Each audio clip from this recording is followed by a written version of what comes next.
Welcome to okay TV. నేను miss శ్రావ్య. ముందుగా okay TV ప్రేక్షకులందరికీ నమస్తే.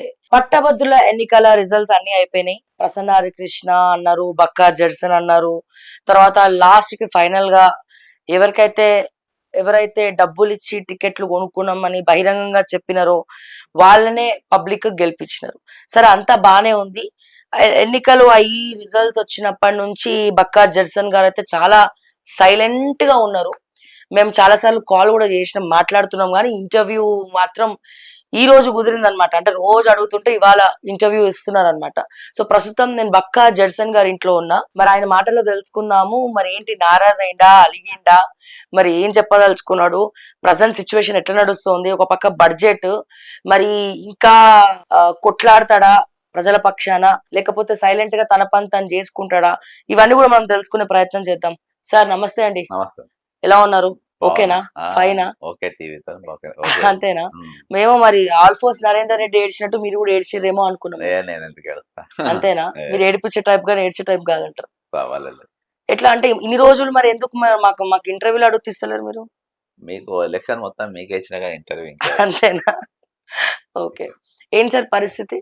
అంటే ఎలక్షన్స్ తర్వాత ఇప్పుడు మీరు అంటే ఫస్ట్ నుంచి కూడా మీలాంటి వ్యక్తులు ఎవరో ఒకళ్ళు ఇద్దరు ఉంటారు జనరల్ గా. అంటే పబ్లిక్ మైండ్ సెట్ మారిందా, లేకపోతే పబ్లికే అట్లా ఉన్నారా, లేకపోతే రాజకీయ నాయకులు మార్చేసిరా? అసలు తప్పెక్కడ జరుగుతుంది?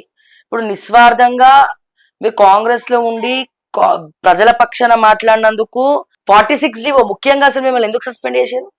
46 జీవో గురించి మిమ్మల్ని సస్పెండ్ చేసి ధర్నాలు చేసారు. 46 జీవో రద్దు చేయమని పట్టభద్రుల తరపున మీరు కొట్లాడిండ్రు. కోర్టులో కొన్ని కేసులు కూడా వేసినారు, పిటిషన్లు వేసినారు. మరి ఏ స్టాండ్ కోసం అయితే కాంగ్రెస్ పార్టీ మిమ్మల్ని సస్పెండ్ చేసిందో వాళ్ళే మీకు ఓట్లేయలే. అంటే మీరు ఏ రకంగా చూస్తున్నారు దీన్ని? అంటే నేను ఏమంటున్నానంటే, ఎందుకు వేయలేదు, దీన్ని ఏ రకంగా చూస్తారు? నెక్స్ట్ జడ్సన్ ప్రజల పక్షాన కొట్లాడతాడా, లేకపోతే లైట్ తీసుకుంటాడా? ఒకసారి చెప్పండి. ముందుగా ఎలక్ట్రాల్ పాలిటిక్స్ అనేది ప్రోగ్రెస్ రిపోర్ట్. అసలు మనం చేసింది పబ్లిక్ నమ్ముతారా నమ్మరా, వాళ్ళు రిసీవ్ చేసుకుంటుందా లేదా. ఇప్పుడు మొత్తం 7 జిల్లాలల్లా 7 జిల్లాలు నేను తిరిగినట్టు. పోయిన సంవత్సరం 3 జిల్లాలు, ఈ సంవత్సరం 4 జిల్లాలు. 7 జిల్లాలల్లా తీసుకున్న దానికంటే నేను కలిసిన 7 జిల్లాలు కలిపి దాదాపు ఒక 50-60 వేల మందిని కలిసి ఉంటాం 1 to 1. ఈ 50-60 వేల మంది కలిసిన వాళ్ళల్లా అంటే 99% పాజిటివ్గా ఉంటాయి. అంటే బాగా ఫైట్ చేస్తున్నాం, కొట్లాడుతున్నాం, నియోజకవర్గ కౌన్సిల్ ఉండాలి అని చెప్పిన వాళ్ళు, ఇంక్లూడింగ్ నేను ఎడగలిసిన ఇంటర్వ్యూ వాళ్ళు కూడా, వాళ్ళందరూ కూడా చెప్తాను. అయితే కండిషన్స్ అప్లై. ఇక్కడ ముగ్గురు కార్పొరేట్లకు 1, 2, 3 ఇచ్చింది. అంటే వాళ్లకు ఫైనల్ గా పబ్లిక్ కావాల్సింది ఏంటంటే క్యాస్ట్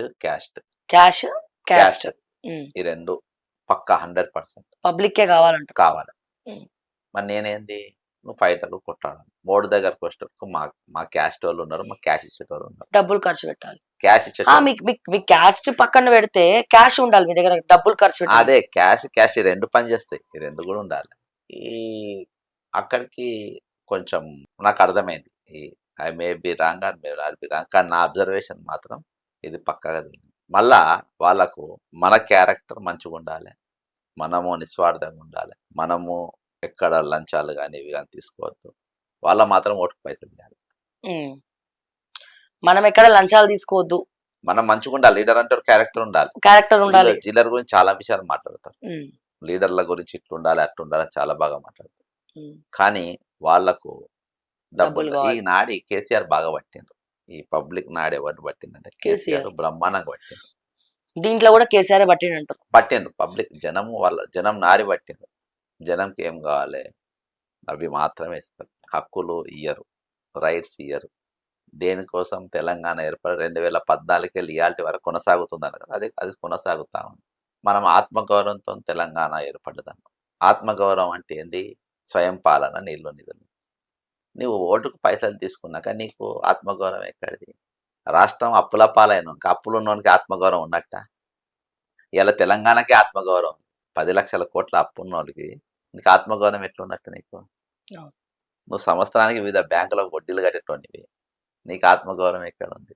4,20,00,000 జనాభాల ఓటు హక్కు ఉన్నోళ్ళు 3,20,00,000 మంది. 3,20,00,000 మందిల ఓట్లేసేటోళ్ళు దాదాపు మనము 60% వేసుకున్న 2,00,000 మంది దాకా ఓటేస్తారు. 2,00,00,000 జనాభాల 1,50,00,000 మంది దాదాపు ఓటుకు పైసలు తీసుకుంటారు. అది ఒక పార్టీ దగ్గర తీసుకుంటలేదు. అన్ని పార్టీల దగ్గర తీసుకుంటారు. 3 పార్టీ అంటే 2 పార్టీలను మోసం చేసి ఒక పార్టీకి ఓటేస్తాం. అర్థమైందా? మరి నీకు ఆత్మగౌరవం ఉందా? ఆ ఒక ప్రశ్న. నేను 34 ఇయర్స్ పబ్లిక్ సర్వీస్‌లో మనం ఇచ్చినాం. హ్మ్. నా ప్రోగ్రెస్ రిపోర్ట్ ఏందనేది జనం చూసి. కాబట్టి నేను ఎక్కడ ఉండాలో నేను కూడా నిన్న కూడా ఇయాల ఇప్పుడు నారాయణగూడ పోలీస్ స్టేషన్ పోతున్నా. హ్మ్. ఒక పాత కేసుల దానిపైన నన్ను ఒక ఎక్స్‌ప్లనేషన్ అడిగింది. హ్మ్. టూరిజం బిల్డింగ్ పాత కాలిపోయింది కదా! కేసు. దానికి సంబంధించింది అయితే ఇయన్నీ పోతున్నా ఇప్పుడు పోలీస్ హ్మ్. స్టేషన్ మేము హ్మ్. ఇంటర్వ్యూ వెళ్ళినాక అటే పోతాం. అంటే ఇయాల్టికి మేము జనంలో ఉన్నట్టే కదా! ఉన్నట్టు ఇయాల్టికి కేసులు ఎదుర్కొంటుంటే ఎదుర్కొంటాడు. పబ్లిక్‌లో ఈ కనబడుతున్నాం. ఈ కేసులు ఎదుర్కోవద్దంటే అమ్ముడు పోతే అయిపాయే. పైసలేసుకున్నోడి మీద కేసే లేదుగా. నేను చెప్తున్నానంటే ఆ! మీకు మనం ఇప్పుడు లీడర్ల మీద, పార్టీల మీద ఈయన బాగుండే, ఆన బాగుండే మీరు తీర్పు తీర్చే ముందు మనం ఎక్కడున్నాం? నువ్వెక్కడున్నావు? నేనెక్కడున్నా? ఇగ నేను ఎవరు ఆయన ఎవరో ఏడ్చిందన్నావు గదా! వాళ్ళ లెక్క నరేందర్ రెడ్డి ఏడ్చుడు నాకవసరం లేదది. నాకు అది నన్ను నన్ను పదవులు గాని, ఎమ్మెల్యే, ఎంఎల్సీ నన్ను అలంకరించలేవు. అర్థమైందా? అవి అలంకరించే స్థాయి ఆ పదవులకు లేవు. అలా పోతే ఒక అవకాశం దొరుకుతదనుకున్నాం. కానీ ఈరోజు ఏ ఏ విధంగానైతే ఓటరు పోతుండ్రో, వాళ్ళని చూసి నేను బాధపడలే గానీ, నన్ను చూసి నేను అస్సలు నేను చాలా హ్యాపీగా 1 వీక్ అయింది రిజల్ట్స్ వచ్చి. 1 వీక్‌లో నేను బ్రహ్మాండంగున్నా, హ్యాపీగున్నా. నా టైమ్స్ కూడా చాలా బాగా స్పెండ్ చేస్తున్నా. హ్మ్. నా టైం నా చేతిలో పెట్టుకున్నా. హ్మ్. ఏందంటే ఇక పాత కేసులు కాబట్టి జనం ఉండకుండా. కానీ వెళ్ళాల్సొస్తది. ఇష్యూస్ పైన పక్కా స్పందిస్తా. అట్లని నేను దూరం మూర్ఖుడు కాదు. అంటే ఎందుకోసం మరింకా? సమస్యల పైన ఇప్పుడు సమస్య అనేది ఏ ఉంటుంది. పార్టీ మిమ్మల్ని సస్పెండ్ చేసింది? కాంగ్రెస్ ఎందుకు సస్పెండ్ చేసింది? 46 జీవో గురించి సస్పెండ్ చేసింది. మీరు కొట్లాడినారని నిరుద్యోగుల పక్షాన. ఈ రోజున నాకు చాలా మంది చెప్తున్నారు. వేరే ఇండిపెండెంట్‌గా పార్టీ స్టాండ్ లేని ఇండిపెండెంట్ నామినేషన్స్ ఏసిన వాళ్ళు కూడా చెప్తున్నారు. ఇండిపెండెంట్ కొంతమంది వెళ్లి ఓట్లేమని అడిగితే పట్టభద్రులు కావచ్చు, టీచర్స్ కూడా మాకేంది మేము ఓటేస్తాం మాకేంటని డైరెక్ట్‌గా అడుగుతున్నారంట. ఎప్పుడో ఒకసారి వస్తది ఎన్నిక. మాకు డబ్బులిస్తే చేస్తాం లేకపోతే లేదు అని డైరెక్ట్‌గా అడుగుతున్నప్పుడు, మరి ఇది ప్రజాస్వామ్యమా? అంటే నాకు గూడా అనిపిస్తుందంటే మార్నింగ్ న్యూస్‌లో ఇవన్నీ మాట్లాడుతా ఉంటాం గదా! అసలు రాజకీయ నాయకులు నిన్ననే ఏం లాభం? ఫస్ట్ మారాల్సింది వీళ్ళు గదా! పబ్లిక్ గదా! పట్టభద్రులు గూడా అమ్ముడు పోయినప్పుడు, టీచర్లు బంగారు భవిష్యత్తును, బంగారు విద్యార్థులను తీర్చిదిద్దే టీచర్లు గూడా చాలా మంది డబ్బులు తీసుకొని డైరెక్ట్ ఓట్లు అడుగుతున్నప్పుడు, మరి దేనికోసం ఇంకా రాజ్యాంగం ఎందుకు? మరి ఇవన్నీ ఎందుకు? దేనికోసం కొట్లాడాలా ఇయాల అని మీకు అనిపిస్తుంది? Who is public? పబ్లిక్ ఎవరు? మీరు ట్విట్టర్‌లో ఏసీబీ ఓపెన్ చేయండి. రోజుకి ఇద్దరు, ముగ్గురు రెడ్ హ్యాండ్ దొరికేటోళ్ళు. స్కూల్‌లకు పోకుండా కొంతమంది టీచర్లు అందరికి కాదు. స్కూల్‌లకు పోకుండా ఒక ఒక టీచర్ కార్ ఉంటది. సక్కిన గవర్నమెంట్ టీచర్ నలుగురు కలిసి ఒకటే కార్ ఎక్కి రియల్ ఎస్టేట్ దిక్కు పోతారు. చిట్టీల వ్యాపారాలు నడుపుతారు. వీళ్ళు జీతాలు తీసుకునేమో ప్రభుత్వం స్కూళ్ళలో. వాళ్ళ పిల్లలని ఏసేదేమో నారాయణ, శ్రీ చైతన్య స్కూళ్ళలో వాళ్ళనేస్తారు. నువ్వు చెప్పే చదువు నీ పిల్లలకు పనికిరాదు. నువ్వు చెప్పే చదువు నీ పిల్లలకు పనికిరాదు. పేదోళ్ళకి చెప్పాలంటే వాళ్ళకి చెప్పవు. లక్షల జీతాలు తీసుకుంటావు. లక్షల రూపాయల జీతాలు నువ్వు తీసుకుంటావు. ఇయాల నువ్వు చేసే డ్యూటీ ఏంది? ఒకరోజు మా మా సార్ రాధాకృష్ణ శర్మ గారు, మా గురువు గారు ఫిజిక్స్. ఇయాలటికి నా గురువు ఆయన. ఇయాల మీరు మీరు మీరు ఏ స్థాయిలో ఉన్నారు ఇప్పుడున్న గురువు? అనంతకృష్ణ సార్ మా మ్యాథ్స్ సార్ ఇయాలటికి మా గురువు. మా టీచర్ చాలా మంది ఎక్కడ మా టీచర్ మా ఇంగ్లీష్ టీచర్ గుర్తు చేసుకుంటాం. అట్లా మాకు మిమ్మల్ని ఎవరు గుర్తుపడుతుర్రు? ఈ గురువు చేయబట్టి నేను బాగుపడ్డా అని చెప్పి గుర్తుపట్టుకున్నారు. ఇయాల టీచర్ బాటల కోసం రోజు రోజు ఏది ఈ రోడ్ల పైన తిరిగేటోళ్ళ కంటే అధ్వానంగా తిరిగింది. బాటల కోసం, వీళ్ళ కోసం.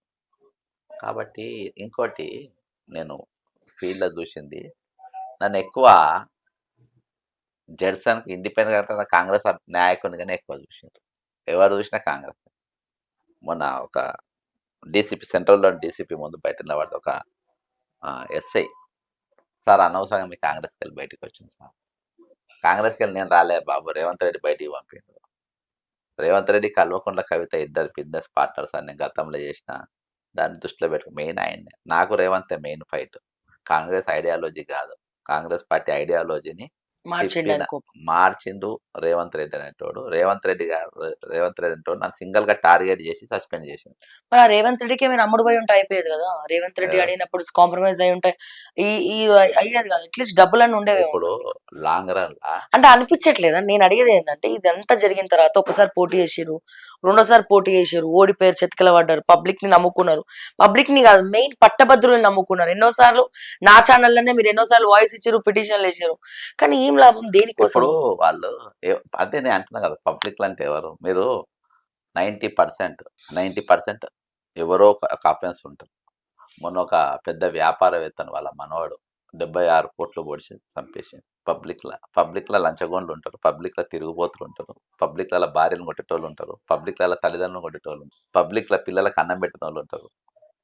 పబ్లిక్‌ల లంచగొండ్లు ఉంటారు. పబ్లిక్‌ల మన ఏది కబ్జాకోర్లు ఉంటారు. పబ్లిక్ వీళ్ళే కదా! అంటే 90% దుర్మార్గులే కదా! అవును. 10% మరి మంచి. ఆళ్ళ గ్రాడ్యుయేట్స్ లేరా? లంచాలు తీసుకొని ఏసీబీలో దొరికేటోళ్ళు గ్రాడ్యుయేట్స్ లేరా? ఉన్నారు.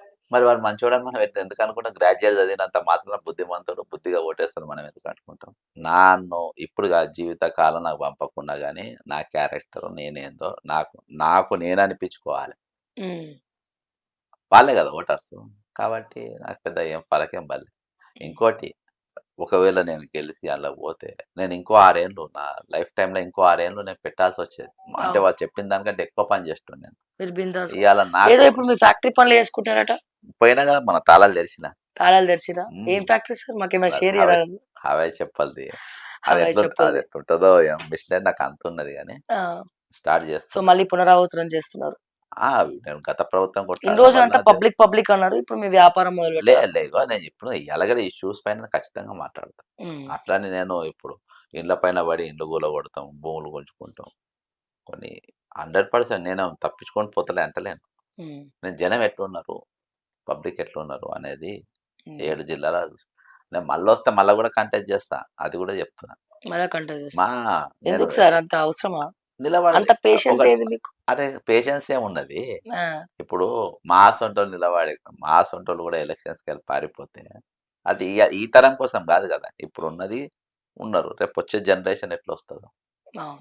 ఇంకా చాలా జనరేషన్స్. రేపటి నేను కోసం అంటారు. రకాల అంతే గదా! వాళ్ళ హ్మ్. కోసం మనం సబ్జెక్ట్ మాట్లాడాల్సిన అవసరం లేకుంటే ఇయాల నా వాయిస్ మూగపోయిందనుకో, హ్మ్. ఇయాల రంగన్న చాలా రోజుల్లో బయటికొచ్చిండు. హ్మ్. మారుతి రావు కేసుల అమృత్ అదే మిర్యాలగూడ కేసుల అవును. వాళ్ళకి ఇంప్రిజన్మెంట్ చేసిన అనే కేసు బ్రహ్మాండంగా వాదించిన నేను సిన్సియర్ ఆఫీసర్ అని చెప్పుకునే ప్రయత్నంలో ఈరోజు రోడ్డు మీద మళ్ళొచ్చిండు మీడియా ముందు. హ్మ్. హ్మ్. అది కేసు నీ డ్యూటీ నువ్వు చేసినావు. దానికి గల్లెగరేసుకున్నందుకు నీ లెక్క అందరి డ్యూటీ ఆ డ్యూటీ చేయమనే కదా నీకు జీతాలిచ్చేది.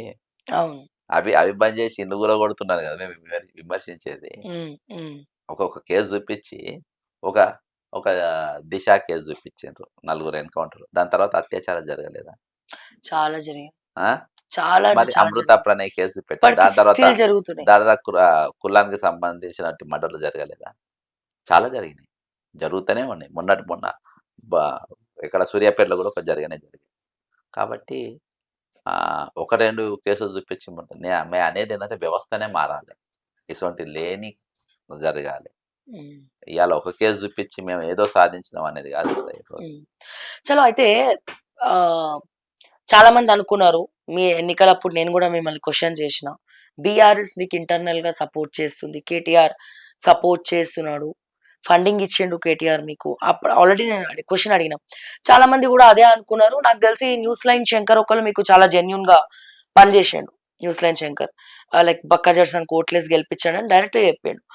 అందరూ బీఆర్ఎస్ మీకు సపోర్ట్ జేషిందనుకున్నారు. కానీ ఎలక్షన్ మొత్తం రిజల్ట్ వచ్చిన తర్వాత ఉన్న డౌట్స్ అన్నీ గూడా మొత్తం గూడా క్లారిటీ వచ్చేసింది. బీఆర్ఎస్ ఇంటర్నల్‌గా బీజేపీకి పనిచేసింది. కొమ్ము కాసింది. బీఆర్ఎస్ అందుకే ఒక క్యాండిడేట్‌ని నించోబెట్టలే. డైరెక్ట్‌గా ఓట్లనేవి గూడా బీజేపీకి పడ్డాయి. ఇక్కడ ప్రసన్న హరికృష్ణని అతనికి సపోర్ట్ చేస్తున్నట్టే చేసి బురిడి కొట్టించిర్రు. మీకు గూడా సపోర్ట్ చేస్తుర్రని చెప్పి చాలా మంది అన్నారు. దీని మీద మీ అభిప్రాయం ఏంటి? నాకు చేస్తారని నాకు ఏడ లేకుండే. కాపోతే నేను కింద క్యాడర్ వైస్‌గా కొంచెం ఎందుకంటే నా ట్వీట్స్ గాని, నా ప్రోగ్రామ్స్ గాని ఎక్కువ బీఆర్ఎసోళ్ళు బాగా ట్రోల్ హ్మ్. చేస్తున్నారు. ఈరోజు అంశాల వారీగా చూస్తే మీకు నేను ఫస్ట్ కేసు చెప్తున్నా. నడుస్తున్న సిండికేట్ గవర్నమెంట్. ఇయాల కూడా సిండికేటే. ఇవాళ కూడా సిండికేట్. ఒకటి గొర్రెల స్కామ్ ఏమైంది? అరెస్టులు ఏమైనాయి? దాని గురించి ఎందుకు మాట్లాడతలేదు ప్రభుత్వం? ఫార్ములా ఇదేస్. అదేమైంది? తర్వాత నేను ఎప్పుడు చెప్తున్నా, ప్రతిపక్షాల గొంతులో మేము కాపాడుతాం. ఎప్పుడు? వారికి మద్దతు ఇస్తూనే ఉంటాం. ప్రజల తరపున దోపిడీకి గురయ్యే వర్గాల గురించి మాట్లాడేవాళ్ళం. హైదరాబాద్‌లో నష్టపరిహారం డిమాండ్ చేయమని కేటీఆర్‌ని కలిసి అడిగిన. ఇవాళ దాకా దాని గురించి ఎందుకు ఎత్తుతలేరు? ఎందుకు మాట్లాడతలేరు? టెలికాం స్కామ్ ఏమైంది? కాళేశ్వరం పైన కమిషన్ ఎందుకు ఏసారు? కాళేశ్వరం మీద ఎందుకు పోతలేదు? కాబట్టి ఈ అనేకమైన ఇష్యూస్ ఈరోజు అందరికి పంపకాలు ఉన్నాయి ప్రతి దాంట్లో. పొంగిలేటి పైన ఈడీ దాడి జరిగింది. దాని కేసు ఏమైంది? బీజేపీ ఎందుకు మాట్లాడతలేదు? కాబట్టి ఇందులో బీఆర్ఎస్ మాకు సపోర్ట్ చేస్తది. బీఆర్ఎస్ నాకు నిలబడతది నేను ఎందుకు అనుకుంటా? నేను నా సొంత పార్టీలోనే వదిలా.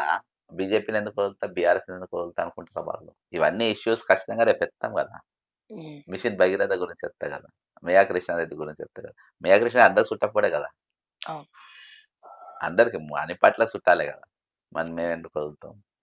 కాబట్టి ఇవన్నీ కూడా వాళ్ళు దృష్టిలో పెట్టుకొని వాళ్ళు మా సొంటోళ్ళు రావడము బీజేపీ గాని, బీఆర్ఎస్ గాని, కాంగ్రెస్ గాని ఎవరికి కూడా వాళ్ళు శ్రేయస్కరం అని మనం కనుక్కోరు.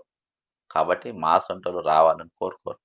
వాళ్ళకి ఇంకా ప్రమాదం కాని వ్యక్తులు చాలా మంది ఉన్నారు. రూ. 4 ఇస్తే కామ్‌గా ఉండే లీడర్ ఉన్నారు. వాళ్ళు ఉంటే సేఫ్ వాళ్ళకు.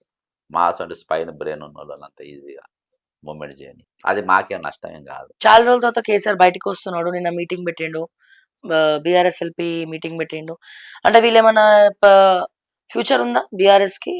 కొట్లాడతారని అనిపిస్తుందా? అంటే నిన్న అందరూ గూడా అప్రమత్తంగా ఉండాలే, ప్రజా సమస్యల పైన కొట్లాడాలని చెప్పి దిశానిర్దేశం చేసినట్టు చెప్తున్నారు బయటికైతే. ఏ రకంగా చూడొచ్చు దాన్ని మీరు? ఇప్పుడు నేను అదే చెప్తున్నా. 2014కెళ్ళి కొనసాగింది 10 ఏళ్ళు. ఇప్పుడు కూడా కొనసాగుతూనే ఉంది కదా! అదే స్కేమ్ ల్యాండ్ ఏం మారింది చెప్పండి? పేర్లు మారుతున్నాయి గానీ, నీకు ఎక్కడ ఏం మారింది? భూదోపిడి మారిందా? దేని గురించి మారింది? ఏం ఇష్యూస్ మారాయి? ఏం మారలే అన్నీ అట్నే ఉన్నాయి. మీరు ఆనాడు భూములు తీసుకున్నారు పేదలే. ఈనాడు ఈ ప్రభుత్వం కొనసాగిస్తుంది. ఆనాడు మేఘా కృష్ణారెడ్డిని మీరు ఇంట్రడ్యూస్ చేసిండ్రు. ఇయాల్టికి మేఘా కృష్ణారెడ్డి వర్కులు కొనసాగుతున్నాయి. ఆ రోజు మీరు ధరణి పేరు మీద భూములు ఇచ్చేసిండ్రు. ఇయాల్టికి అది కొనసాగుతూనే ఉంది. ఆ రోజు మీరు గొర్రెల స్కామ్ అని పట్టిండ్రు. ఇయాల్టి వరకు వాళ్ళ శిక్షలు పడలేదు. ఆ రోజు మీరు అప్పులు తీసుకొని మొదలుపెట్టిన మిగులు బడ్జెట్ ఉన్న తెలంగాణ ఇయాల్టి వరకు కొనసాగుతూనే ఉంది. మీరు గమనించండి చాలా మంది బీఆర్ఎస్‌కు ప్రో మైకులు నా దగ్గర పెట్టి చాలా సార్లు రేవంత్ అనే పాలన కేసీఆర్‌ది బాగుందా? అంటే పొయ్యిలకెళ్ళి పెనంలో పడ్డట్టున్నది. ఇయాల్టికి అప్పులు ఎందుకైనాయి? అప్పులు మొదలుపెట్టిండ్రు. అప్పులు దేనికోసమైనాయి అనేది చదవట్లేదు. మీకు మొన్న ఎస్ఎల్బిఎస్ టన్నల్‌లో 8 మందో చనిపోయిండ్రు. కుటుంబ నియంత్రణ ఆపరేషన్‌లల్ల తప్పుడు బ్లేడ్లు వాడకం వల్ల ఆరుగురు మహిళలు చచ్చిపోయిండ్రు. ఇబ్రహీంపట్నంలో. ఇబ్రాహీంపట్నంలో. అదేమైంది? ప్రభుత్వం సస్పెండ్ అయినోడు మళ్ళా రిక్రూట్ అయ్యిండు. రిక్రూట్ అయ్యిండు. మళ్ళా వాళ్ళకి పోస్టింగ్‌లు ఇచ్చారు. మరి ఏమైంది? హరీష్ రావు అక్కడ పోయి హరీష్ రావు హెల్త్ మినిస్టర్. హరీష్ రావు నేను అడుగుతున్నా. మరి దానిదేమైంది? కొనసాగుతుంది. కొనసాగుతుంది. కాబట్టి ఇది ఈ పార్టీ, ఈ పార్టీ, ఈ పార్టీ అని కాదు. సిండికేట్. తెలంగాణలో సిండికేట్ నడుస్తుంది. అది యాక్చువల్‌గా కాంగ్రెస్ పార్టీకి సిద్ధాంత వ్యతిరేకమైనటువంటి సిండికేట్ ఈరోజు మెయిన్‌గా కాంగ్రెస్ పార్టీ ప్రభుత్వాన్ని భ్రష్టు పట్టించడంలో టాప్ 3ల ఐదుగురు ఉంటారు. అందులో నంబర్ 1 రేవంత్ రెడ్డి ఉంటాడు. నంబర్ 2 బట్టి విక్రమార్క ఉంటాడు. నంబర్ 3 పొంగిరెడ్డి శ్రీనివాసరెడ్డి ఉంటాడు. నంబర్ 4 సీతక్క ఉంటది. నంబర్ 5 వేం నరేందర్ రెడ్డి. హ్మ్. ఇక వీళ్ళెనక ఉన్న కింద పాయలు వాళ్ళ తమ్ముళ్ళు, వాళ్ళ ఫహీం ఖురేషి అసంటోళ్ళు వీళ్ళందరూ కూడా ఉన్నారు. వీళ్ళ దోపిడీ పైన వీళ్ళు చేస్తున్న దానిపైన నేను ఓపెన్‌గా చెప్తున్నా. ఇది ఇయ్యాల కాదు నేను రేపు ఎప్పుడు కూడా నేను ఈ స్టాండ్ పైన ఉంటా. మీరు ఎవరు అడిగినా గానీ వీళ్ళు చేసే అరాచకాల గురించి ప్రతి ఒక్కళ్ళు ఈరోజు భయంకరంగా చేస్తున్నారు అరాచకాలు వీళ్ళే. హ్మ్. కాబట్టి వీటిపైన గొంతెత్తాం. వీళ్ళు సబ్జెక్ట్ రేపు రేపు మీరు బీజేపీ వచ్చినా మళ్ళా బీఆర్ఎస్‌నే ఇవే జరుగుతాయి. ఏం మారదు. ఏం మారది. ఇంకెక్కువ అయితే జరుగుతుండొచ్చు. ఎవడన్నా కొత్త పార్టీ పెడితే మనం చూడాలి. ఆ! ఇగో ఇయాల్టికి మాత్రము విషయాలు మాత్రం ఇట్లుంది. కాబట్టి మీరు కాంగ్రెస్ ప్రభుత్వంలో టాప్ స్కామర్స్‌లో ఈ ఐదుగురే. ప్రభుత్వాన్ని భ్రష్టు పట్టించేటోళ్ళు ఐదుగురు. ఐదుగురు ఇట్లలో వీళ్ళు టాప్. కింద వీళ్ళ కుటుంబాలు వీళ్ళ అనుచరులే ఇగ. తక్కినోళ్ళకేం లేదు. తక్కినోళ్ళు ఎట్లుండో అట్నే ఉన్నారు. ఇయాల చాలా మంది ఎమ్మెల్యేలు మల్పన 10, 15 మంది ఎమ్మెల్యేలు 20 మంది ఎమ్మెల్యేలు 10 మందే బయటకొచ్చారు. 20 మంది ఎమ్మెల్యేలు ఎందుకు తిరుగుబాటు చేశారు? ఇయాల వాళ్ళ దగ్గర నేను చెప్పిన చిట్టా నేను చెప్పింది కాదు. ఆ ఎమ్మెల్యేలు రాహుల్ గాంధీ గారికి, ప్రియాంక గాంధీ గారికి, మన సోనియా గాంధీ గారికి ఇచ్చిన దీన్ని బట్టి ఈరోజు మీనాక్షి నటరాజన్ గారి దగ్గరికి వచ్చింది. కొంత మార్పు దిశగా కాంగ్రెస్ పార్టీ ప్రయాణం చేస్తుందనేది నాకు అనిపిస్తుంది. మొన్న ముగ్గురికి నామినేటెడ్ ఎమ్మెల్సీలు ఇవ్వడం జరిగింది. విజయశాంతి గారు అండ్ అద్దంకి దయాకర్ అన్న అండ్ అలాగే శంకర్ నాయక్. శంకర్ నాయక్ గారు. సో ముగ్గురికిచ్చారు. మీరు ఏమంటారు వీళ్ళ ముగ్గురు పట్ల? ముగ్గురిది మంచి డిసిజనే అంట నేను. హ్మ్. ఎందుకంటే రేవంత్ ఇన్‌ఫ్లూయెన్స్ విజయశా ఉందా ఇందులో? మీనాక్షి నటరాజనా? మీనాక్షి నటరాజన్. హ్మ్. ఎందుకంటే విజయశాంతి గారు ఆమె డబ్బు కోసమో, పదవి కోసమో 3, 4 పార్టీల కోసం దానికోసం పోలే. తెలంగాణలో జరుగుతున్నటి అరాచకాన్ని కొంచెం వెనక ఆమెతోని చాలా సార్లు 1 to 1 సిట్టింగ్ వాళ్ళ భర్త శ్రీనివాస్ ప్రసాద్ గారు కూడా నాకు మంచి వాల్యూ హ్మ్. ఇస్తారు. ఫోన్ మాట్లాడుతుంటారు అప్పుడప్పుడు. వాళ్ళకి ఏదన్నా ఏది జరిగితే బాగుండు, ఏదైనా పార్టీతో కొంచెం న్యాయం జరుగుతుందనే ఉద్దేశంతోని పోయారు. బీజేపీలో పోయారు. కాళేశ్వరం స్కామ్ బయటికి తీస్తారనుకున్నారు. ధరణి స్కామ్ బయటికి తీస్తారనుకున్నారు. కల్వకుంట్ల కుటుంబం జైలుకు పంపుతారనుకోని వీళ్ళు అక్కడికి పోయారు. అక్కడ పోయినాక వాళ్ళు వీళ్ళు దోస్తయినాక మీరు పీకేదేముందని చెప్పి మనసప్పుడు కాంగ్రెస్‌కి వచ్చారు. అది. ఇయాల నిన్న కూడా నేను మాట్లాడిన కంగ్రాచులేషన్ చెప్పిన. ఆమె స్పష్టంగా చెప్పింది.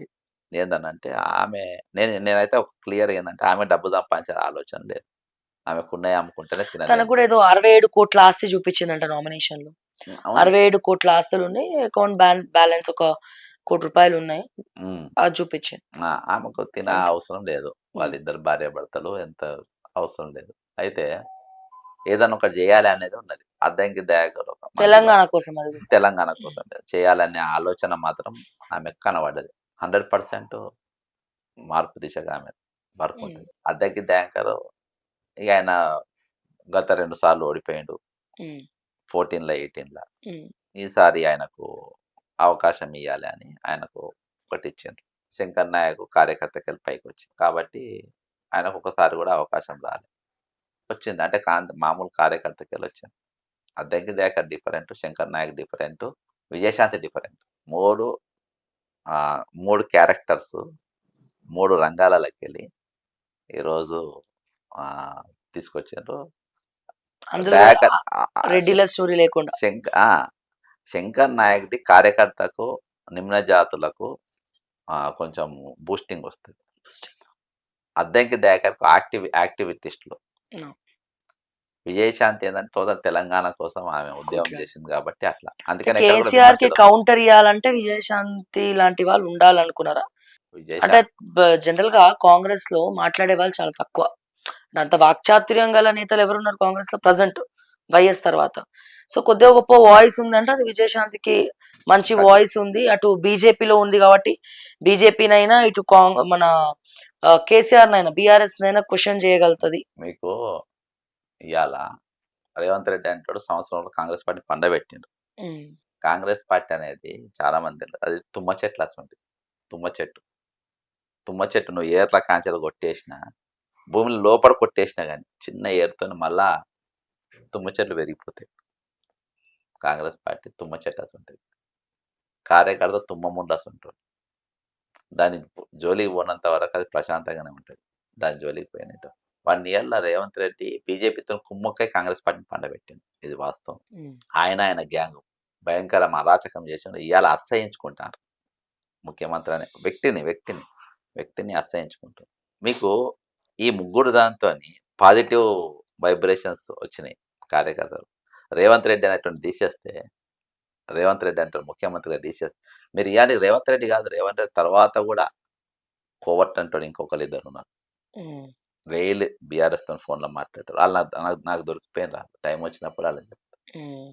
1000% ఇయాల్టికి గూడా ఎంత నీచానికి దిగజారు. కాంగ్రెస్ నుంచి. అవును. మేయా కృష్ణారెడ్డి మీద కేసులు విత్‌డ్రా చేపించినట్టు వ్యక్తులు. నాకు నాకు అర్థమైపోయింది. అర్థమైందా? హ్మ్. మేయా కృష్ణారెడ్డి మీద ఏసిన కేసులు విత్‌డ్రా విత్‌డ్రా చేపిచ్చారు. చేపించిన దుర్మార్గులు ఇయాల్టికి కాంగ్రెస్ పార్టీల నాకు మొన్న రాత్రికెళ్ళి తెలిసింది.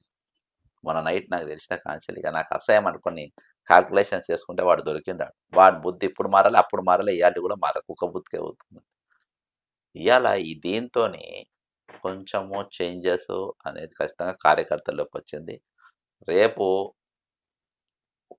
ఈ ముఖ్యమంత్రిని తీసేసి, ఒరిజినల్ కాంగ్రెస్ గినేసి, ఇది నేను చెప్పిన ఈ దండుపాలెం గ్యాంగ్, టీడీపీకెళ్ళి బతికొచ్చిన గ్యాంగ్‌ని పక్కన పెట్టి, హ్మ్. ఒరిజినల్ కాంగ్రెస్ ఓన్లీ పెడతాం కోవట్టు కాక మళ్ళీ కోవట్టు ఉన్నారు అందులో. ఎవరున్నారు ఊహించదగా కాంగ్రెస్ లో ఎవరు కనబడరు కదా మనకి. ఇప్పుడు మీరు ఎవరున్నారండి కాంగ్రెస్ లో? ఎవరన్నా ఎవడన్నా పోనీ మంత్రన్న చక్కగా ఇతను వెలవబెడుతుండ అందరు ఎవర 20% కమిషన్ల కమ్ముడు పోయారు. ఎవరైనా కానీ ఉమ్. విజయశాంతి వస్తుందని అనుకున్నారా? శంకర్ నాయక్ అన్నటువంటి ఎమ్మెల్సీ అవుతుంది అనుకున్నారు కాలే.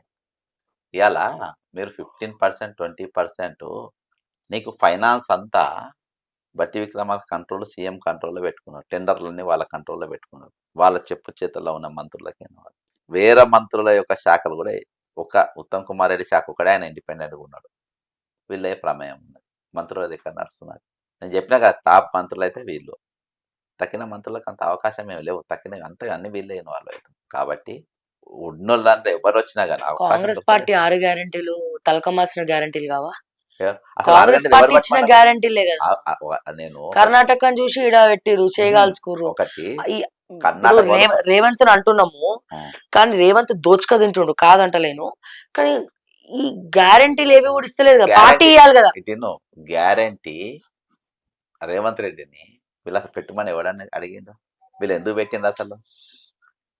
వీళ్ళు ఏ రోజు కూడా కాళేశ్వరం కానీ మిషన్ భగీరథ కానీ లేకుంటే ధరణి కానీ అప్పుల మీద కానీ కుదబెట్టిన వాటి గురించి కానీ సెంట్రల్ జైలు కుదబెట్టి నేను బయటికి తీసి ఒక్కడు మాట్లాడలే. అంత పెద్ద ఇష్యూ. వీళ్ళు మేము మైదాన పాటలు ఎక్కడ కొట్లాడిండ్రు వీళ్ళు? 100% 6 పథకాలు కాదు, ఒక్క పథకం ఇవ్వకుండా కాంగ్రెస్ పార్టీ అధికారంకి వచ్చేది. ఎందుకంటే పబ్లిక్ రిస్క్ అయిపోయింది. ఇక రిస్క్ అయిపోయి వీళ్ళకి ఒక పట్టణ ప్రాంతం, ఒక హైదరాబాద్ ప్రాంతంలోనే గౌరవప్రదమైన సీట్లు వచ్చినాయి కానీ తక్కినంత తుడిచిపెట్టుకపోయింది కదా బీఆర్ఎస్. ఈరోజు వాళ్ళకు ఈ పథకాలతో మేము ఆ పథకాలు మరి హైదరాబాద్ ఎందుకు పనిచేయలే? 6 పథకాలు కాబట్టి వేరే దగ్గర వ్యతిరేకత భయంకరంగా పెరిగింది. అక్కడ వాళ్ళు ఒలగొట్టాలని డిసైడ్ అయ్యారు. వాళ్ళు ఒలగొట్టేసారు. ఈ 6 పథకాలు ఎందుకు తెచ్చిందంటే వీటి వల్ల మేము తెచ్చినామని చెప్పుకోనికి 2 సంతకాలే ఉన్నాయి. ఎవరి సంతకం? రేవంత్ రెడ్డి సంతకం, బట్టి విక్రమార్క సంతకం. ఎక్కడి నుంచి? కర్ణాటక. ఎక్కడికెళ్ళని తెచ్చుకొని వీళ్ళు పీకిందేం లేదు, పొడిచిందేం లేదు. కర్ణాటక నుంచి తెచ్చుకుర్రు. మేనిఫెస్టో కమిటీ చైర్మన్ శ్రీధర్ బాబే కదా. ఇగో దాని మీద సంతకాలు ఎందుకు అనాలి? ఇప్పుడు 6 గ్యారంటీల మీద సంతకాలు ఎవరి ఉన్నాయి? CLP, PCC. శ్రీధర్ బాబుని వాళ్ళు నియమించారు. సీఎం శ్రీధర్ బాబు ఆయన సొంతంగా రాసిందేం లేదు. ఈరోజు శ్రీధర్ బాబును వాళ్ళు నియమించారు. వాళ్ళు చెప్పినవి వీళ్ళు అమలు చేసిండ్రు. దస్తఖత్ ఎవరు పెట్టిండ్రు? వీళ్ళిద్దరు పెట్టిండ్రు. తెలంగాణ దోసుకుంటున్న మంటూలు ఎవరు? Finance minister, chief minister top one racing లో ఉన్నారు.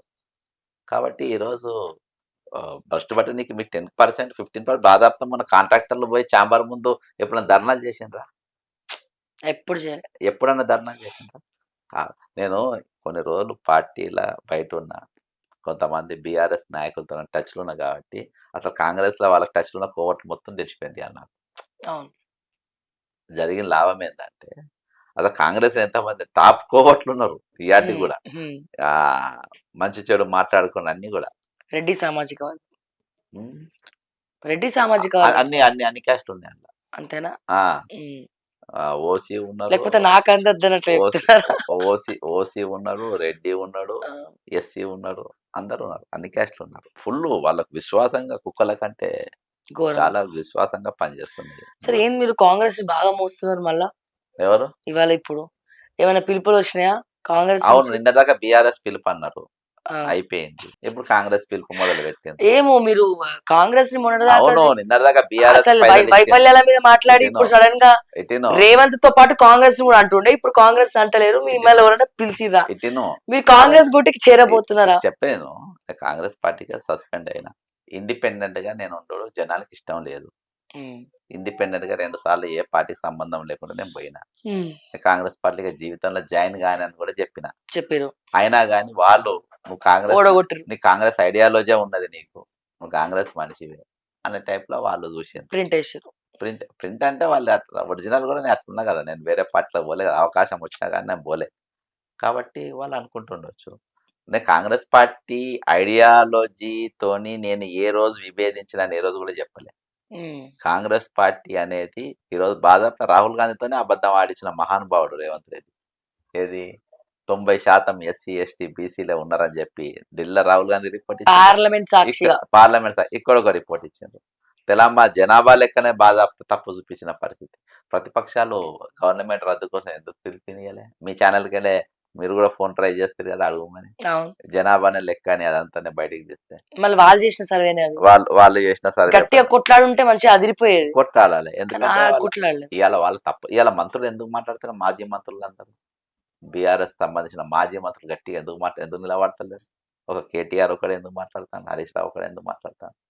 ఎప్పటి నుంచో నడుస్తుంది కదా అట్లా. కాబట్టి అప్పుడు ఇయాల వాళ్ళే వాళ్ళు మాట్లాడారు, ఇప్పుడు వాళ్ళే మాట్లాడుతున్నారు. ఇయాల వాళ్ళు మారదంటారు ఇక. నాకు మొన్న ఒక ఆయన పెద్ద మనిషి కలిసింది ఇక్కడ. నంబర్ కూడా తీసుకుని తాజ్‌మహల్ హోటల్ దగ్గర. మహబూబ్ నగర్. శ్రీనివాస్ గౌడ్ గురించి చెప్తుండు. ఎంత అరాచకం అంటే అంత అరాచకం చేసింది. ఉమ్. ఉన్నారు అట్లా. ఇప్పుడున్న ఎమ్మెల్యే గురించి కూడా కానీ మాట్లాడుతున్నారు. ఇంకా అదేందో అర్థం కాదు వాళ్ళకి. ఇంకా అదేందో అర్థం కాదు. అట్లా దండం పెట్టి వద్దురా నాయనా అని చెప్పిన వాళ్ళకే మైకులు ఇచ్చి మాట్లాడమంటారు. మహబూబ్ నగర్ లో శ్రీనివాస్ గౌడ్ ఫెయిల్. మూర్ఖత్వం తోటి రాజకీయాలు చేసిండు అక్కడ. చాలా మందిని ఇక నేను మీకు చెప్పక్కర్లేదు, మహబూబ్ నగర్ పబ్లిక్ కి చాలా తెలుసు. అట్లా శ్రీనివాస్ గౌడ్ లాంటి వాళ్ళు చాలా మంది ఉన్నారు. ఇంకా వాళ్ళు ప్రెస్ మీట్లు పెట్టి అదే పార్టీ ఆఫీస్ లో కూర్చొని మాట్లాడుతుంటే వీళ్ళు చప్పట్లు కొడుతున్నారు. అంటే ఏ రకంగా చూడాలి దీన్ని? అంటే మేము ఇట్లనే ఇయాల చేస్తాం, పబ్లిక్ అట్లనే వాళ్ళు చేస్తాం. ఇప్పుడు కాంగ్రెస్ గ్రాఫ్ పడిపోయింది. ఉమ్. రేపు మళ్ళా మాకే అవకాశం వస్తది. 10-15 సీట్లు కూడా ఏం కాంగ్రెస్ అవసరం లేదు సార్. రాకపోవచ్చు వాళ్ళే నెక్స్ట్ ప్లేస్ లో ఉంటారట మరి. అని అని వాళ్ళ ఆలోచన. రేపు టైం ఎట్లా రాబోతుందో ఇప్పుడు బీఆర్ఎస్ వైఖరి మార్చుకోకుండా ఇయాల అదే పరిస్థితి రియల్ అయితే మరి మీరు బీఆర్ఎస్ అభ్యర్థిని ఎందుకు పెట్టారు? 4 జిల్లాలు రామచంద్రాపురంకెళ్ళి ఆదిలాబాద్ దాకా గ్రాడ్యుయేట్ ఎమ్మెల్సీ. మీరు అభ్యర్థిని ఎందుకు పెట్టలే? మీరు పెట్టుంటే గెలుస్తుండే కదా మరి. మీరు బలవంతులే కదా! ఉమ్. మీరు గెలిచేటోళ్ళు కదా! ఉమ్. మీకు అవకాశం ఉండే కదా! ఇయాల మీరు ఎందుకు పెట్టలే? ఉమ్. రేపు ప్రభుత్వం అంటే ఇయాల వాళ్ళకు ఎక్కడనో కొడుతుంది. జనంలో ఇంకా నమ్మకం లేదనా? అది అది ఆ గాయం పోలేదని. ఉమ్. ఆ గాయం మీరు అట్లా పోలేదా? వచ్చినారు, ఆ రూట్లో ఆ! వచ్చినారు. గాయం పోలేదు. ఓడిపోతే పరువు పోతుంది. లేకుంటే ఇయాల వాళ్ళకి నిజంగా ఇదుంటే ఇయాల వాళ్ళని గొర్రెలను వదిలేసిండ్రు బీఆర్ఎస్ కార్యకర్తలు. ఎవరికొచ్చిన తిరిగా వాళ్ళు పోయిండ్రు. చెప్పే తిరిగి వీళ్ళే కుటుంబీకులోళ్ళు కల్వకుంట్ల ఫ్యామిలీ వాళ్ళు కూడా ఒకళ్ళేమో బీజేపీ కోటేయమని ఫోన్లు చేసిండ్రు వాళ్ళ అనుచరులకు. ఒకళ్ళేమో ప్రసన్న హరికృష్ణ కోటేయమని చెప్పారు. కాబట్టి అలా ఒక దిక్కు నడిచిపోయింది ఈరోజు. చెప్పొచ్చేది ఏంటంటే ఫైనల్‌గా ఈరోజు ఎవ్వరికి కూడా ఒక స్టాండ్ అనేది లేదు. దీనిపైన ఈ తెలంగాణ నాది. ఈ తెలంగాణ కోసం నేను కొట్లాడాలి. తెలంగాణ కోసం నేను స్ట్రాంగ్‌గా నిలబడాలి. ఈరోజు నా తెలంగాణ అప్పుల పాలైంది. ఇవాళ 40 లక్షల మంది విద్యార్థులు రోడ్ల పైన ఉన్నారు. వాళ్ళ భవిష్యత్తుల ఇవాళ రిటైర్మెంట్ ఎంప్లాయీస్ తోటి మాట్లాడు. ఇవాళకి బీఆర్ఎస్ దాదాపు 1200 మంది వీళ్ళని పెట్టిండ్రు. వీళ్ళు ఎందుకు తొలగిస్తారు ఇవాళకి?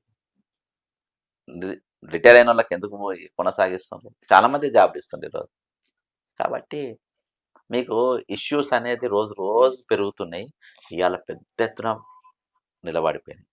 ఈరోజు ఎన్నిటికి మేము ఎట్లకెళ్ళి మొదలుపెట్టాం మేము ఉన్నాం అలా. కానీ మేము ఎక్కడికెళ్ళి ఫైట్ చేయగలుగుతాం, ఎక్కడికెళ్ళి నిలబడగలుగుతాం చట్టపరంగా, ఎంతైనా ఖర్చు పెట్టగలుగుతాం. ఇప్పటికి కొన్ని లక్షల రూపాయలు నేను పెట్టాను. పేపర్ ఒక ప్రింట్అవుట్ ఇవి తీసుకోండి. ఇప్పుడు నేను పోలీస్ స్టేషన్ పోతాను. ఇప్పుడు వీటికి ఒక 200 రూపాయలు అవుతాయి.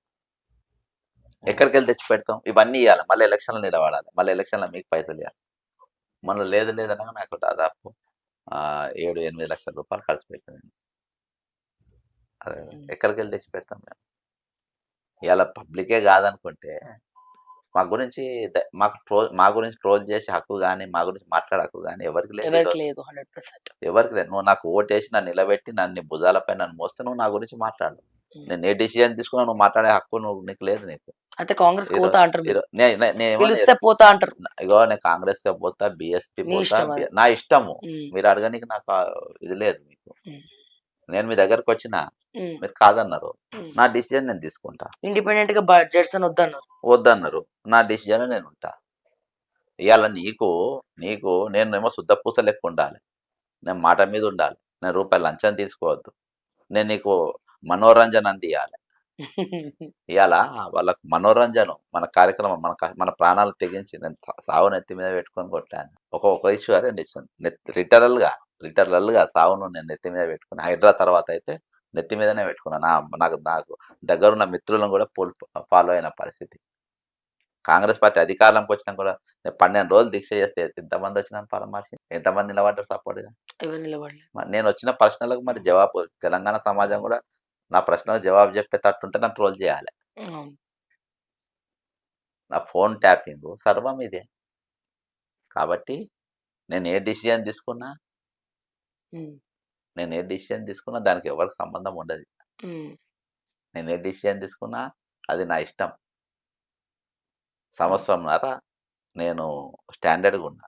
లాస్ట్‌లో బీఆర్ఎస్ ఆఫీస్ కూడా పోయినా. లాస్ట్‌లో బీఆర్ఎస్ ముద్ర కూడా ఏసిండు నన్ను. హ్మ్. వినతి పత్రం ఇయడానికి పోయిర్రు గదా మీరు. హైదరాబాద్‌లో ఏడయింది వాళ్ళు ఏడ వినతి చేసిండ్రు? పత్రం ఇగో ఇయడానికి పోయిర్రు. నాకు స్పష్టంగా కనపడ్డది. కొన్ని నేను వచ్చే రోజుల్లో కొన్ని నేను మాట్లాడితే అసలు ఇయ్యాల్టి కూడా ఎవ్వడు ఏం మాట్లాడలే. మారలే. హ్మ్. ఎట్లున్నదో అట్నే ఉన్నది. రేపు మళ్ళా మేము మోస్తాం మళ్ళా తింటామని. అంటే ఎట్లా నాకు చెప్పేది?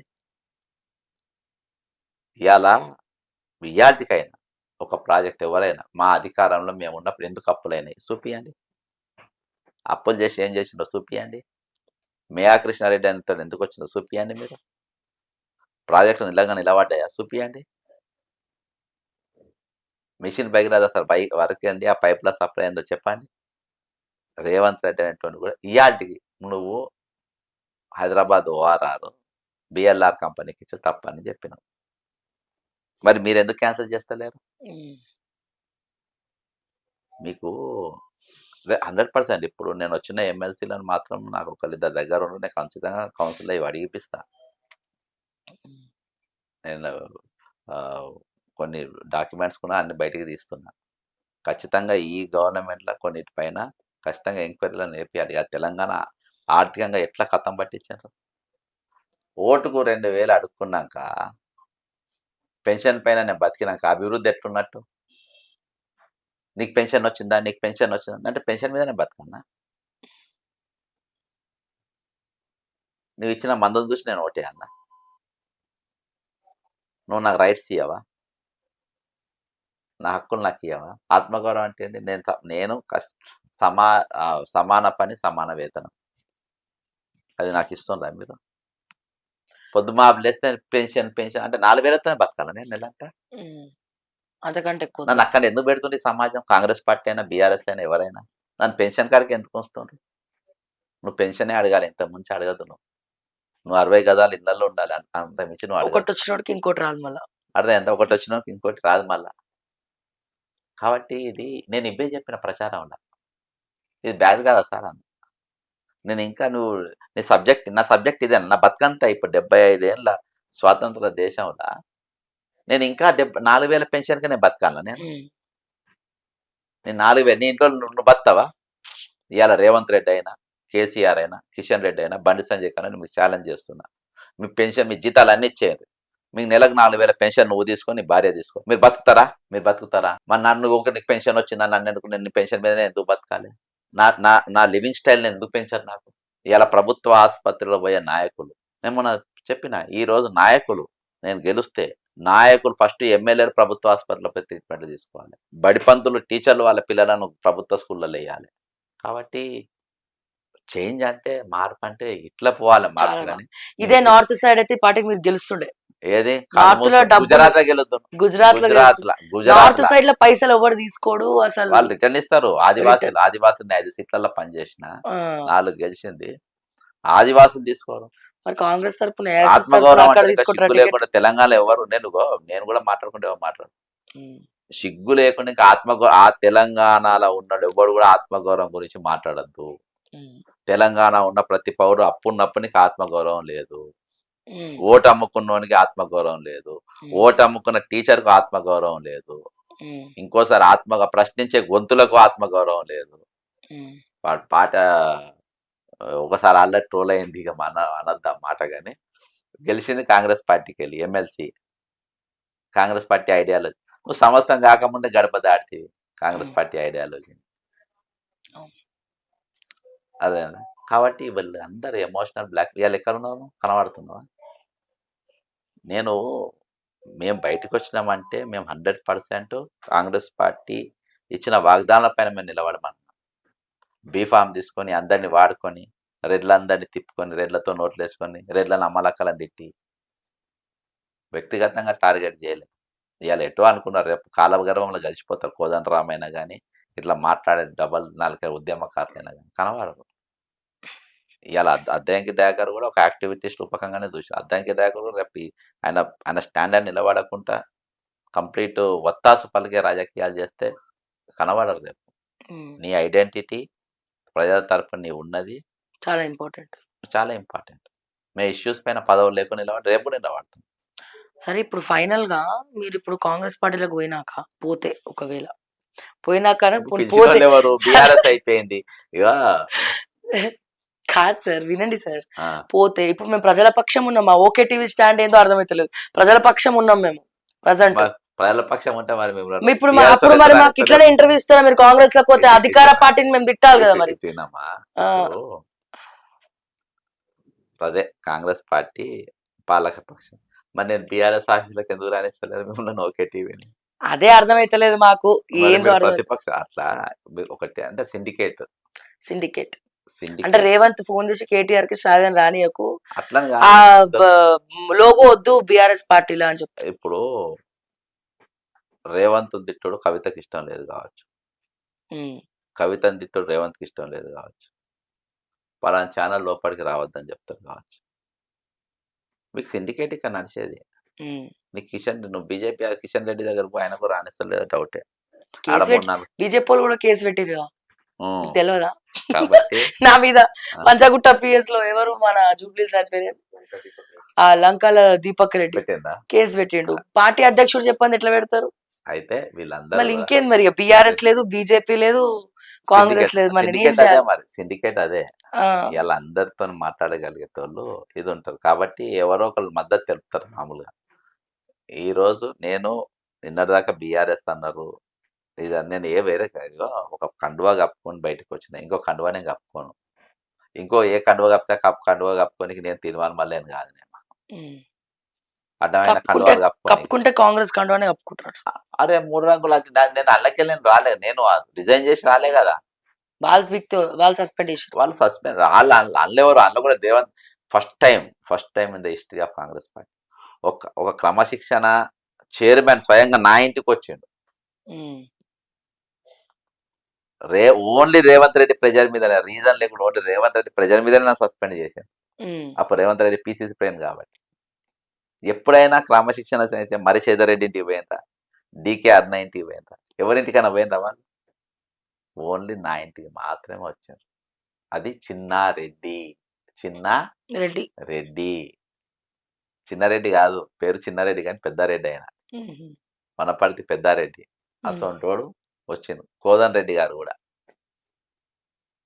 అవసరమా జడ్సన్ ఆపేసి బతిలాడే నన్ను ఇష్టపడతారు కాబట్టి కాంగ్రెస్ పార్టీకి నేనేం ద్రోహం చేయలే. కాంగ్రెస్ పార్టీ అభ్యర్థులు ఓడగొట్టమని నేను కూడా చెప్పలే. ఇలా మా వర్ధనపేట ఎమ్మెల్యే పైసలు పోయినాయని ఇంట్లో వండుకుండా ఆయన పైసలు లేవని పండుకున్నా కానీ మేము తిరిగినాం.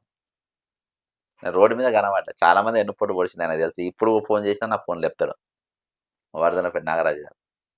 నేను పనున్నా చేసి పెడతాడు, నా పని కాదు, పబ్లిక్ పని ఉంటే చేసి పెడతాడు. కాబట్టి నేను ఏ అభ్యర్థికి మా నాయన రాజేంద్ర రెడ్డి కూడా ఫోన్ లేపుతాడు, పబ్లిక్ పని ఉంటే ఏదైనా చేస్తాడు. కాంగ్రెస్ ఎమ్మెల్యేలు అలా పని చేసిన నేను. ఇక పూర్తిగా చెంచా లెక్క ఉండేటోళ్ళు వాళ్ళు నేను ఏం చేయలేను. కానీ రియల్గా కాంగ్రెస్ ఉన్నవాళ్ళు ఎంఎన్ శ్రీనివాస్ రెడ్డి కూడా లేపుతుంది.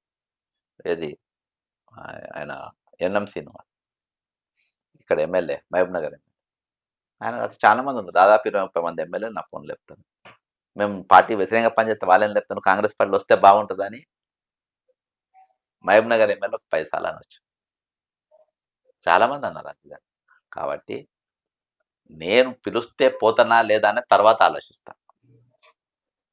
కానీ నాకు ఐడియాలజీ, నాకు రేవంత్ రెడ్డితో 1000% ప్రాబ్లం. నేను చెప్పినా కదా, నలుగురికి బాగా వీటి స్టాండ్ 5 వీళ్ళ కింద ఉన్న పాయలు తెలంగాణ భ్రష్టు పట్టించారు వాళ్ళు. నాకు విలన్లే, నేను దానిపైన ఉంటా.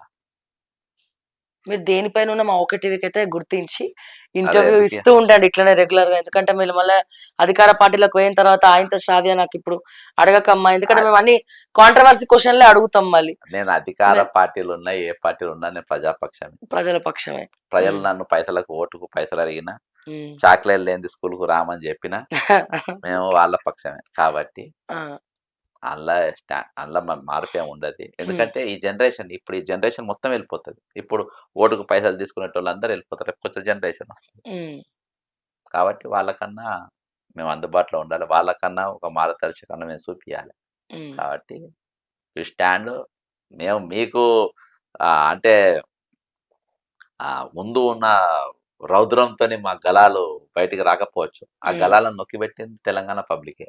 అంతే నా అంతే. గళాన్ని, నా గర్జించే గళాన్ని వాళ్ళు పెట్టి వాళ్ళే ఇది చేసుకుంటాం. రెక్టిఫైయర్స్ పెట్టిర్రు నా గొంతుల.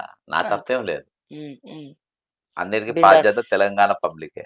అంతే. నేను ఏ నిర్ణయం తీసుకున్నా గాని అది దానికి బాధ్యత కూడా తెలంగాణ ప్రజలే. కాబట్టి ఉమ్. ఎవరికి ఏం అడిగే హక్కు లేదు. ఎవరి గురించి మాట్లాడే హక్కు కూడా నా మీద లేదు. Yes anyways thank you sir, thank you so much. So మరి చూద్దాం ఏం జరుగుతుంది. మరి బక్కా జడ్సన్ గారు కాంగ్రెస్ లకి వెళ్తున్నారా?